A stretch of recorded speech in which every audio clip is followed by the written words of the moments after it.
আসসালামু আলাইকুম এভরিওয়ান। দেখতে দেখতে আবার আমাদের মাঝে চলে এসেছে পবিত্র ঈদুল আজহা। ঈদ মানে আনন্দ, ঈদ মানেই খুশি, পরিবার, ভালোবাসা আর প্রিয় মানুষদের সাথে সুন্দর কিছু মুহূর্ত। তবে এই আনন্দের মাঝেও এমন অনেক মানুষ আছে যারা পরিবারের থেকে দূরে থেকেও শুধু আপন মানুষগুলোর মুখে হাসি ফোটানোর জন্য দিনরাত পরিশ্রম করে যাচ্ছে। সব প্রবাসী ভাই, কষ্ট করা মানুষ আর সব ভিউয়ার্সদের জন্য অনেক অনেক দোয়া আর ভালোবাসা রইল। আল্লাহ যেন সবার জীবন সুখ, শান্তি আর রহমতে ভরিয়ে দেন। আর তোমাদের সবার সাপোর্ট আর ভালোবাসার কারণে আজকে আমি এখানে দাঁড়িয়ে আছি। তাই হৃদয়ের গভীর থেকে সবাইকে জানাই পবিত্র ঈদুল আজহার শুভেচ্ছা। ঈদ মোবারক। আজকের ভিডিওটা যদি ইউটিউব থেকে দেখো তাহলে অবশ্যই চ্যানেলটা সাবস্ক্রাইব করে দিবা, আর ফেসবুক পেজ থেকে দেখলে পেজটা অবশ্যই ফলো করে দিবা। আমাদের পেজের নাম রেদওয়ান অলওয়েজ অন ফায়ার। তো চলো বেশি কথা না বলে সৎমায়ের অপবাদ গল্পের শেষ পর্ব শুরু করা যাক। রাতে থানার ভেতর অস্বাভাবিক উত্তেজনা। কনস্টেবলরা ছোটাছুটি করছে। জিজ্ঞাসাবাদ কক্ষের সামনে কড়া নিরাপত্তা। রনি দ্রুত ভেতরে ঢুকতেই এক অফিসার দাঁড়িয়ে স্যালুট দিল। স্যার, আসামিরা ভেতরে আছে। রনি দরজা খুলে ভেতরে ঢুকলো। ভেতরে চেয়ারেতে হাত করা পরা অবস্থায় বসে আছে দুজন, একজন রাসেল আর অন্যজনকে দেখে রনি থমকে গেল। সে আর কেউ নয়, রনির সৎ ভাই পাভেল। পাভেলও অবাক হয়ে তাকিয়ে বলল, রনি, তুই এখানে? রনি কিছু বলার আগেই পাশে দাঁড়ানো এক কনস্টেবল কড়া গলায় বলে উঠল, সাবধানে কথা বলবেন, উনি এএসপি রনি রহমান, স্যারের সাথে তুই তুকারি করবেন না। পাভেলের চোখ বিস্ময়ে বড় হয়ে গেল। এএসপি? সে কয়েক সেকেন্ড হতবাক হয়ে তাকিয়ে রইল। তারপর আচমকা উঠে দাঁড়ানোর চেষ্টা করে বলল, রনি, আমি তো তোর ভাই, আমাকে এখান থেকে বাঁচিয়ে নে। রনি মুখ শক্ত করে বলল, আমি কোনো অপরাধীকে বাঁচাই না। পাভেল অনেকক্ষণ কাকুতি মিনতি করে যখন দেখলো কাজ হচ্ছে না, তখন সে দাঁতে দাঁত চেপে বলল, 8 বছর আগে তোকে মেরে ফেলতে চেয়েছিলাম, সেটাই ঠিক ছিল। মাঝখানে মেয়েটা এসে সব শেষ করে দিল। রনি থেমে গিয়ে বলল, কি বলতে চাচ্ছিস? পাভেল এবার তিক্ত হেসে বলল, যে অ্যাক্সিডেন্টে তোর সাথের মেয়েটা মারা গিয়েছিল সেটা কোনো অ্যাক্সিডেন্ট ছিল না। রুমের বাতাস মুহূর্তে ভারী হয়ে গেল। রনির বুকের ভেতর ধক করে উঠল। মানে?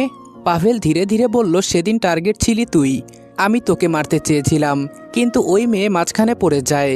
রনির নিঃশ্বাস ভারী হয়ে উঠল।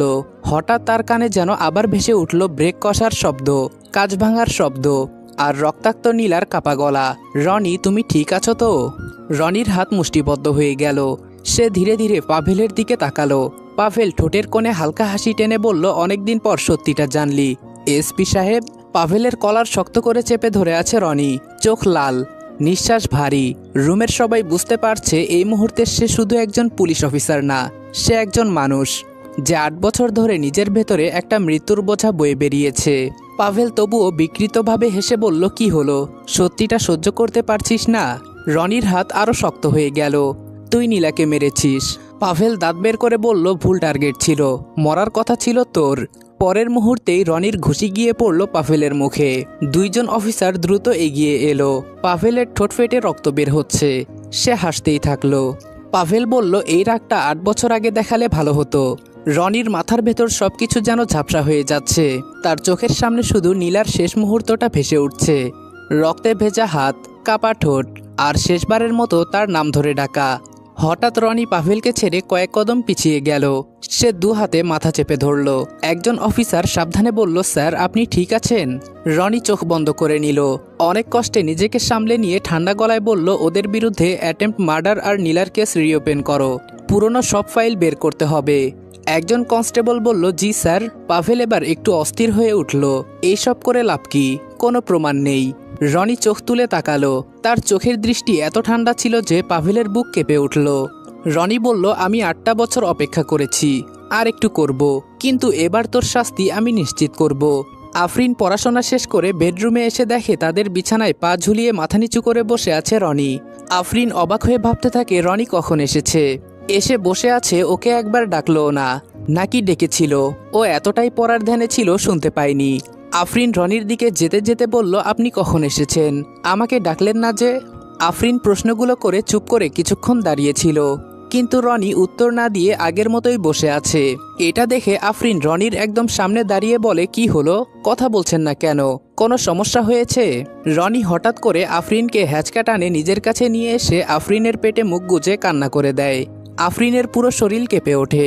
বিয়ের 2 মাসে রনি কোনোদিন তাকে এইভাবে স্পর্শ করেনি। আফরিন নিজের 2 হাত দিয়ে রনির মুখ উপরের দিকে টেনে তুলে খুব নরম কণ্ঠে জিজ্ঞেস করল, কি হয়েছে? রনি বলল, জানো আফরিন, এত বছর ধরে আমি নিজেকে ঘৃণা করেছি। মনে হতো আমার কারণেই নীলা মারা গেছে, কিন্তু আজকে জানলাম ওকে মারা হয়েছে। আর যে করেছে এই কাজ সে আমার নিজের ভাই। আফরিন স্তব্ধ হয়ে গেল। রনি আফরিনকে সবকিছু খুলে বলল, আমি তাকে মেরে ফেলতে চেয়েছিলাম আজকে। সত্যি বলতে কয়েক সেকেন্ডের জন্য সব ভুলে গিয়েছিলাম যে আমি পুলিশ। আফরিন ধীরে তার কাছে এসে দাঁড়ালো। তারপর খুব আস্তে করে বলল, কিন্তু আপনি করেননি। রনি চুপ। আফরিন বলল, কারণ আপনি খারাপ মানুষ না। রনি তিক্ত গলায় বলল, আমি ভালো মানুষও না আফরিন। যদি ভালো হতাম তাহলে নীলাকে বাঁচাতে পারতাম। আফরিন এবার রনির হাতটা ধরে ফেলল। রনি থমকে গেল। আফরিনের কণ্ঠ কাঁপছিল। সবকিছু আপনার হাতে ছিল না। একটা মানুষের অপরাধের দায় আপনি এত বছর নিজেকে দিয়েছেন। এবার নিজেকে একটু ক্ষমা করুন। রনি নিঃশব্দে তাকিয়ে রইল আফরিনের দিকে। চাঁদের আলোয় মেয়েটার চোখ দুটো ভিজে উঠেছে, কিন্তু সে চোখে করুণা নেই, আছে শুধু নিঃস্বার্থ ভালোবাসা আর ভরসা। হঠাৎ রনির বুকের ভেতর জমে থাকা ভারটা একটু নরম হয়ে এলো। সে আফরিনের হাতটা শক্ত করে ধরল। তারপর বলল, তুমি আমার জীবন থেকে হারিয়ে যেও না, তাহলে হয়তো আমি শেষ হয়ে যাব। এটা শুনে আফরিনের চোখ ভিজে উঠল।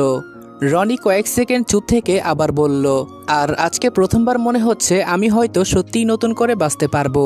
আফরিন নিঃশব্দে চোখের পানি মুছে ফেলে বলল, মৃত্যুই একমাত্র আপনার থেকে আমাকে দূরে নিতে পারবে। এছাড়া কোনো দিন আমি আপনার থেকে দূরে যাব না। রনি বলল, মৃত্যুই তো আমার থেকে নীলাকে কেড়ে নিয়েছে। আফরিনের এবার হয়তো হিংসা হলো। শত হোক ওর নিজের স্বামী তো। নিজের স্বামীর মুখে বারবার অন্য মেয়ের নাম কারোই বা ভালো লাগে, কিন্তু কি করবে? সে তো সব জেনেই এই সম্পর্কে জড়িয়েছে। রনির কথার পর আফরিন কিছুক্ষণ চুপ করে রইল। তার বুকের ভেতরটা অদ্ভুত কষ্টে মোচড় দিয়ে উঠছে। সে জানে রনি এখনো নীলাকে ভুলতে পারেনি, ভুলতে পারবেও না, কিন্তু তবুও নিজের স্বামীর মুখে অন্য একটা মেয়ের নাম শুনতে বুকের কোথাও হিংসা হওয়াটা খুব স্বাভাবিক। আফরিন নিজের হাতটা রনির হাতের ওপর রাখল। মৃদু গলায় বলল, আমি কখনো নীলা আপুর জায়গা নিতে চাই না, কারণ কিছু মানুষ জীবনে জায়গা না নিয়েও থেকে যায়। রনি চুপ করে শুনছে। আফরিন আবার বলল, আমি শুধু আপনার জীবনে আজকে আর আগামীটা হতে চাই, অতীত না। কথাটা শুনে রনির বুকের ভেতরটা কেঁপে উঠল। সে আফরিনের দিকে তাকালো। এই মেয়েটা কিভাবে এত সহজ করে কঠিন কথাগুলো বলে ফেলে, সে কিছুতেই বুঝতে পারে না। রনি বলল, তোমার কষ্ট হয় না? আফরিন মৃদু হাসল, হয়, অনেক হয়, কিন্তু কি করব? আমি তো জেনে শুনেই এই জীবনে পা রেখেছি। রনি আর নিজেকে সামলাতে পারল না। সে ধীরে আফরিনকে নিজের বুকে টেনে নিল। আফরিন থমকে গেল। এই প্রথম রনি তাকে নিজের ইচ্ছেতে এত কাছে টানল। রনির গলা কাঁপছিল। আমি জানি না আমি তোমার প্রাপ্য কিনা। আমি অজান্তেই তোমাকে অনেক কষ্ট দিয়ে ফেলেছি। আফরিন চোখ বন্ধ করে ফিসফিস করে বলল, আপনি আমার প্রাপ্য। আমার জীবনে আপনাকে ছাড়া অন্য কাউকে প্রাপ্য মনে হয়নি। আপনি আমার জীবনের প্রথম ও শেষ পুরুষ। আফরিনের কথা শুনে রনির মন অপরাধবোধ অনুভব করে। সে বুঝতে পারে সে অতীত নিয়ে পড়ে থাকতে থাকতে বর্তমানকে অনেক বেশি অবহেলা করছে। রাতে আর খুব বেশি কথা হয়নি, কিন্তু সে রাতের পর তাদের সম্পর্কের ভেতর কিছু একটা বদলে গেল। অদৃশ্য দূরত্বটা যেন একটু একটু করে গলতে শুরু করলো। রনি বারান্দায় দাঁড়িয়েছিল, হাতে ধোয়া ওঠা চায়ের কাপ, কিন্তু চায়ে আর চুমুক দেওয়া হচ্ছে না। তার চোখ যেন কোথাও দূরে হারিয়ে আছে। ঠিক তখনই ফোনটা বেজে উঠল। রনি ফোনের স্ক্রিনে তাকিয়ে ভ্রু কুঁচকে ফেলল। গ্রাম থেকে কল। সে ফোন রিসিভ করে বলল, হ্যালো। ওপাশ থেকে কাপা গলায় একজন বলল, রনি বাবা, আমি কাদের চাচা বলছি। তোমার আম্মা নাসরিন ভাবি আর নেই।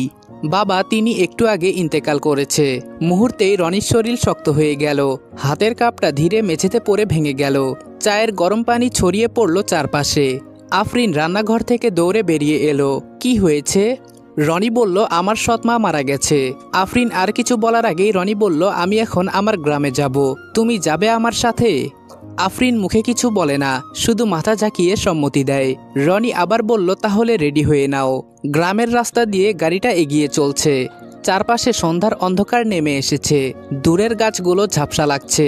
পুরো রাস্তা রনি একদম চুপ। তার মুখে কোনো অনুভূতি নেই, না কান্না না শোক, শুধু একটা নিস্তব্ধতা। আফরিন কয়েকবার রনির দিকে তাকালো, তারপর বলল, আপনি ঠিক আছেন? রনি জানালার বাহিরে তাকিয়ে বলল, জানি না। যে মানুষটা আমাকে চোর বলেছিল, যার জন্য আমি এত বছর যাবৎ বাড়ি থেকে এত দূরে, তার মৃত্যুর খবর শুনে ঠিক কী অনুভব করা উচিত সেটা আমি বুঝতে পারছি না। আফরিন চুপ হয়ে গেল। সে জানে রনির অতীতটা, নাসরিন বেগম কখনো তাকে নিজের সন্তানের মতো দেখেনি। নিজের ছেলে পাভেলের জন্য সবসময় রনিকে দোষারোপ করেছে। শেষবার তো পাভেলের চুরির দোষও রনির ঘাড়ে চাপিয়েছিল। আর শফিক মিয়াও ছেলের কথা না শুনে নাসরিন আর পাভেলের কথাই বিশ্বাস করেছিল। সেদিন রনি অপমানিত হয়ে বাড়ি ছেড়ে বেরিয়ে গিয়েছিল। আফরিন বলল, তবুও আপনি যাচ্ছেন? রনি এবার চোখ বন্ধ করল, কারণ উনি যতই খারাপ হোক বাবার স্ত্রী ছিলেন। আর একটা সময় আমি সত্যিই তাকে মা বলে ডাকতাম। আফরিন কিছুক্ষণ চুপ থেকে আবার বলল, আচ্ছা একটা প্রশ্ন করি, যদি রাগ না করেন। রনি বলল, করো। আফরিন বলল, বহু বছর হলো কারো সাথে যোগাযোগ নেই, তাহলে উনি আপনার নাম্বার পেলেন কিভাবে? রনি বলল, মাসখানেক আগে কাদের চাচার সাথে দেখা হয়েছিল। প্রথম উনি আমাকে চিনতে পারেনি, পরবর্তীতে পরিচয় দেওয়ার পর উনি জানায় বাবা নাকি অসুস্থ। বাবার খোঁজ খবর রাখার জন্য নাম্বার আদান প্রদান করেছিলাম। আফরিন ছোট্ট করে উত্তর দেয়, ও। গ্রামে পৌঁছাতেই চারপাশে চাপা গুঞ্জন শুরু হয়ে গেল। রনি এসেছে, শহর থেকে বউ নিয়েও এসেছে। রনি কোনো দিকে তাকালো না। বাড়ির উঠানে সাদা কাপড়ে ঢাকা নাসরিন বেগমের নিথর দেহ পড়ে আছে। মুখটা শুকিয়ে গেছে, চোখ দুটো চিরদিনের মতো বন্ধ। রনি কিছুক্ষণ নিশ্চুপ দাঁড়িয়ে রইল। তার মাথায় বারবার ভেসে উঠছে পুরনো দৃশ্যগুলো। চোর, এ বাড়ি থেকে বের হয়ে যা, তোর মতো ছেলে আমার দরকার নেই। প্রতিটা কথা যেন এখনো কানে বাজে। হঠাৎ পাশ থেকে একজন মহিলা ফিসফিস করে বলল, পাভেলের খবরটা শুনেই ভাবি একদম ভেঙে পড়েছিল।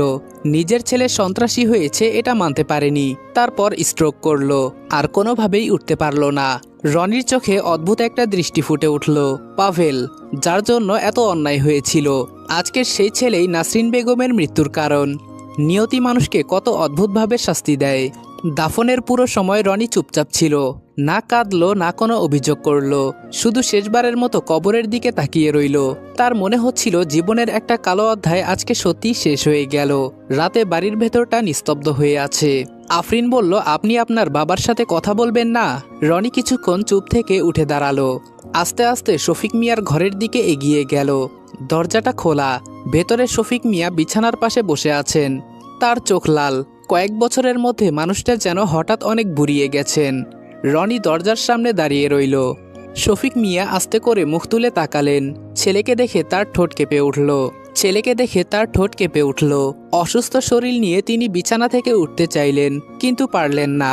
তাই তিনি তার দুহাত সামনের দিকে বাড়িয়ে দিয়ে বললেন, রনি বাবা, আমার একটু কাছে আয় না। রনি গিয়ে শফিক মিয়ার সামনে বসে, কিন্তু কোনো কথা বলে না। শফিক মিয়া রনির হাত নিজের হাতের মুঠোয় নিয়ে বললেন, কিরে বাবা, আমার সাথে কথা বলবি না? এখনো কি রাগ করে থাকবি? অবশ্য রাগ করে থাকাটা অস্বাভাবিক কিছু না। তোর সাথে আমি যে অন্যায় করেছি তার কোনো ক্ষমা নেই, তবুও তোর কাছে ক্ষমা চাচ্ছি। বুড়ো বাপটাকে পারলে ক্ষমা করে দিস। রনি বলল, কি করছেন বাবা? আপনি আমার জন্মদাতা পিতা, আপনি আমার কাছে ক্ষমা চাইবেন না? হ্যাঁ, একসময় আপনার আচরণে আমি কষ্ট পেয়েছিলাম, কিন্তু বিশ্বাস করেন এখন আপনার প্রতি আমার কোনো অভিযোগ নেই, আমার কোনো রাগ নেই বাবা। শফিক মিয়া হু হু করে কেঁদে উঠলেন। বুক ভরা অপরাধবোধ আর বছরের পর বছর জমে থাকা কষ্ট যেন একসাথে বেরিয়ে আসছে তার কান্নার সাথে। রনি দ্রুত বাবার হাত দুটো নিজের হাতে নিয়ে শান্ত কণ্ঠে বলল, কাঁদবেন না বাবা, আমি আপনার ওপর রাগ করে নেই, সত্যি বলছি, আমার মনে আপনার জন্য কোনো রাগ নেই।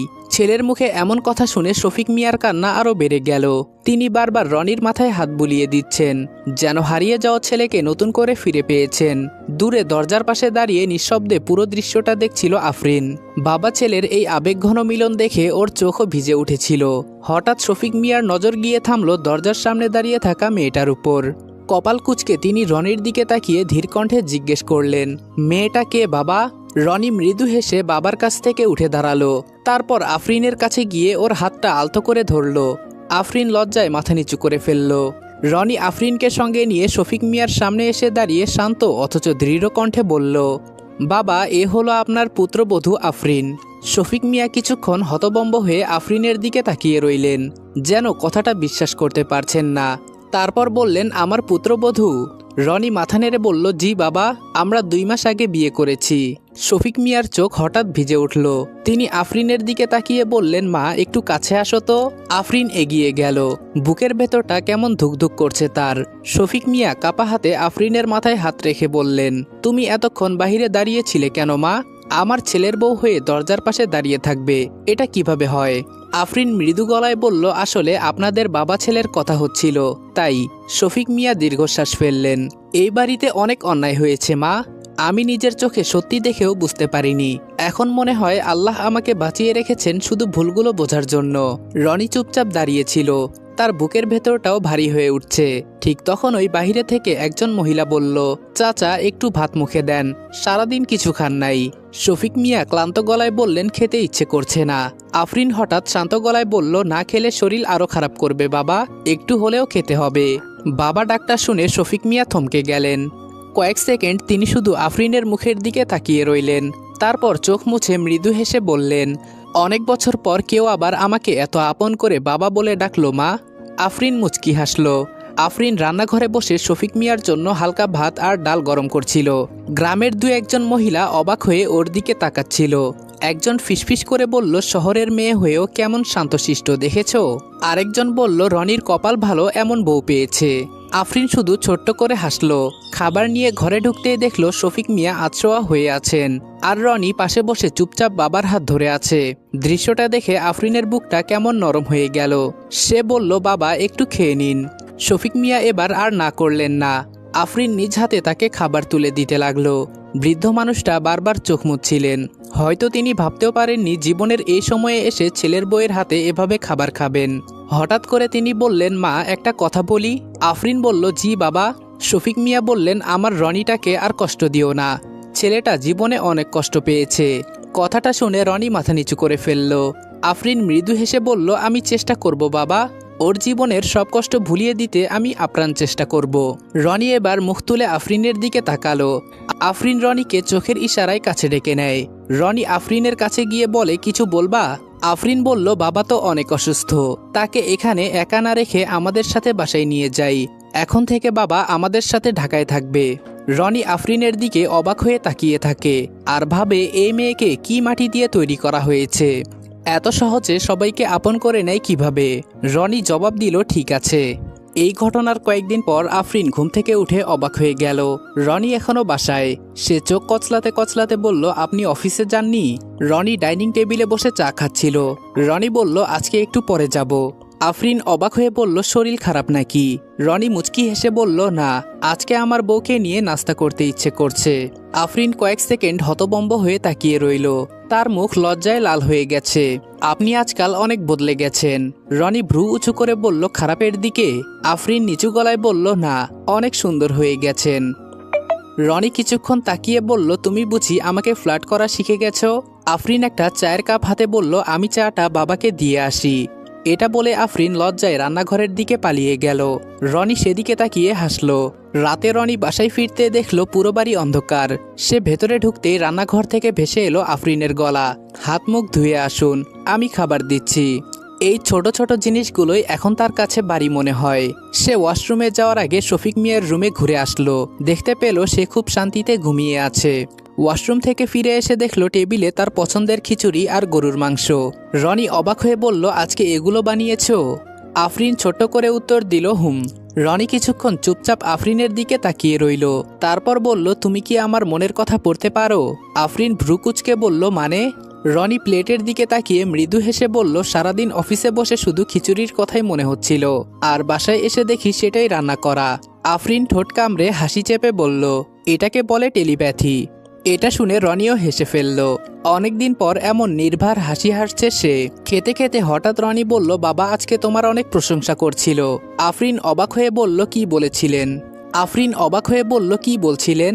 রনি জবাব দিল, বলছিল আল্লাহ আমার ছেলের কপালে অনেক ভালো একটা মেয়ে লিখে রেখেছিল, এজন্যই সে আফরিনের মতো একটা লক্ষ্মী মেয়ে পেয়েছে। কথাটা শুনে আফরিনের হাত থেমে গেল। তার চোখের কোণে অদ্ভুত এক আলো ফুটে উঠল।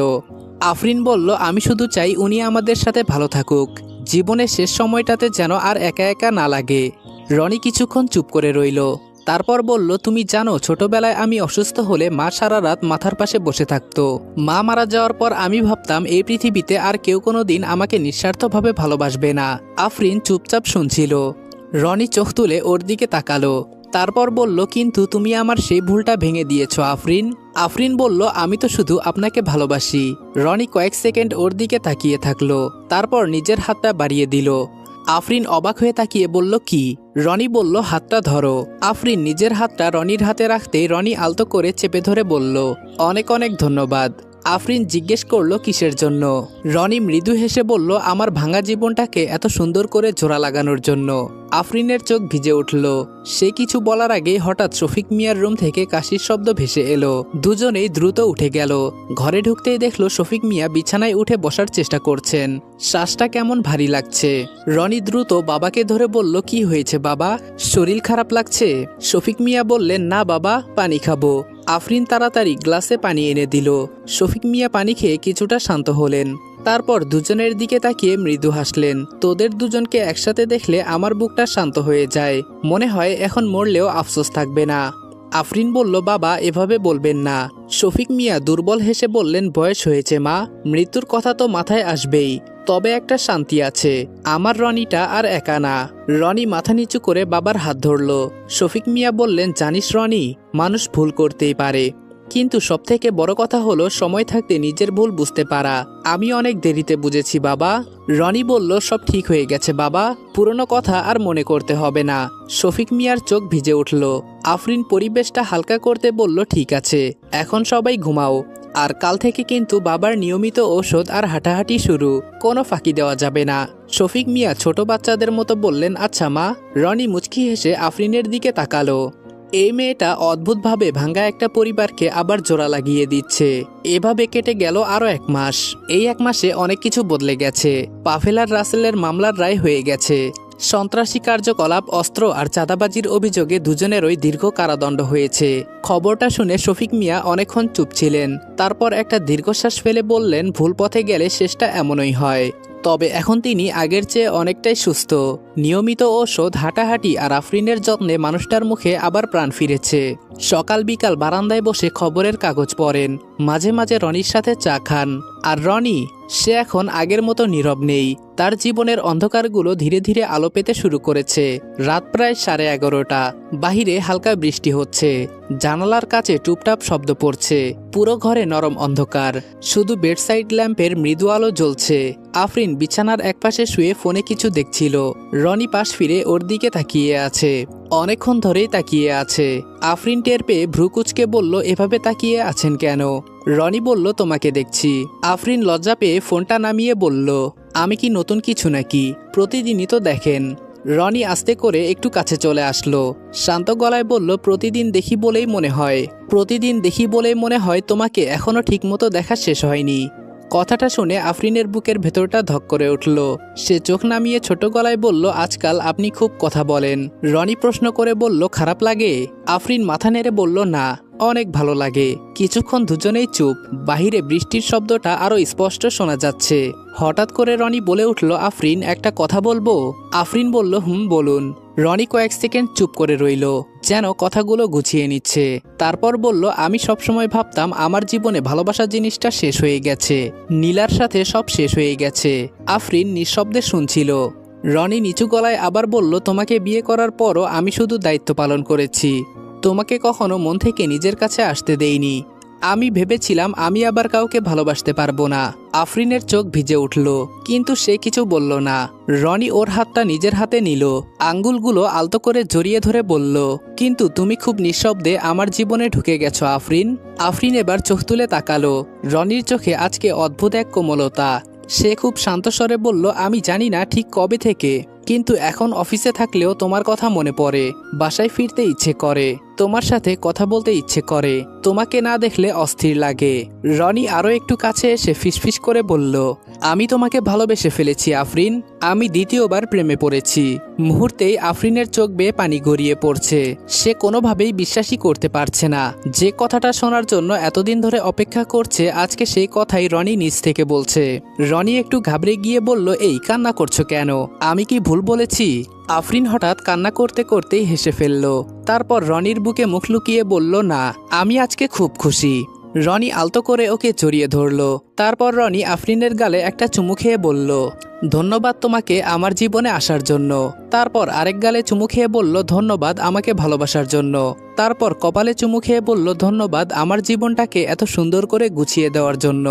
রনি আলতো করে আফরিনের কপালে ঠোঁট ছুঁইয়ে কিছুক্ষণ চুপ করে রইল। ঘরের ভেতর তখন শুধু বৃষ্টির শব্দ আর দুজনের নিঃশ্বাসের শব্দ মিশে আছে। আফরিন মুখ তুলে তাকালো রনির চোখে। আফরিন মুখ তুলে তাকালো। রনির চোখে আজকে সেই দূরত্বটা নেই, নেই কোনো দ্বিধা, শুধু গভীর কোমলতা। রনি খুব আস্তে করে বলল, জানো আফরিন, আমি কখনো ভাবিনি আমার জীবন আবার এত সুন্দর হতে পারে। আফরিন মৃদু হেসে বলল, আমিও ভাবিনি একদিন আপনি নিজ থেকে আমাকে ভালোবাসার কথা বলবেন। রনি বলল, এত অবিশ্বাস ছিল আমার উপর? আফরিন ঠোঁট ফুলিয়ে বলল, ছিল, কারণ আপনি তো আগে শুধু গম্ভীর থাকতেন, মনে হতো হাসতেও ভুলে গেছেন। রনি আফরিনের কাছে এসে বলল, আর এখন? আফরিন চোখ নামিয়ে ফিসফিস করে বলল, এখন মনে হয় আপনি শুধু আমার। কথাটা শুনে রনির চোখে অদ্ভুত এক ভালো লাগা ফুটে উঠল। সে আলতো করে আফরিনের থুতনিটা তুলে ধরল। হ্যাঁ, শুধু তোমার। আফরিন লজ্জায় চোখ বন্ধ করে ফেলল। রনি মুগ্ধ হয়ে কিছুক্ষণ ওর মুখের দিকে তাকিয়ে রইল, তারপর ওকে নিজের বুকে টেনে নিল। আফরিন শান্ত হয়ে রনির বুকের সাথে মাথা রেখে বলল, আপনার বুকের শব্দটা শুনতে আমার খুব ভালো লাগে। রনি মুচকি হেসে বলল, কেন? আফরিন বলল, কারণ এখানে আমার নাম আছে। রনি এবার শব্দ করে হেসে ফেলল, তারপর বলল, তুমি না থাকলে হয়তো আমি কোনোদিন বাঁচতেই শিখতাম না আফরিন, তুমি আমার জীবনের সবচেয়ে সুন্দর শান্তি। আফরিন চোখ তুলে তাকাতে রনি ধীরে ওর গালে হাত রাখল। দুজনের চোখ একসাথে আটকে গেল। বাহিরে হালকা ঠান্ডা বাতাস বইছে, পর্দাগুলো দুলছে ধীরে ধীরে, আর সেই নরম আলো অন্ধকারের মাঝে রনি খুব আস্তে আফরিনের কপালে আরও একটা দীর্ঘ চুমু দিল।